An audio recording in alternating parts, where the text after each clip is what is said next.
ব্রিটিশরা কোরআনকে ধ্বংস করার জন্য চক্রান্ত করতেছে। ভারত থেকে কোরআনের পাখিগুলোকে ধরে ধরে হত্যা করতেছে, কোরআনের আওয়াজকে বন্ধ করে দিবে। কিভাবে কোরআনের আওয়াজকে বন্ধ করা যায়? কোরআনের আওয়াজ যদি বন্ধ করে দেই, পৃথিবীর মধ্যে মুসলমান থাকবে না। কোরআনের পাখিকে যদি হত্যা করে দেই, কোরআনের আওয়াজকে যদি বন্ধ করে দেওয়া হয়, তাহলে পৃথিবীর মধ্যে কোনো মুসলমান তৈরি হবে না।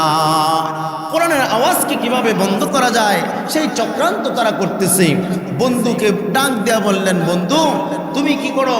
তোমাকে এই কোরআনের পাতাগুলিকে যখন তুমি কোরআনকে পুড়িয়ে দিবে, এই কোরআনকে পুড়িয়ে দেওয়ার কারণে তোমাকে মাসে এত হাজার টাকা বেতন দেওয়া হবে।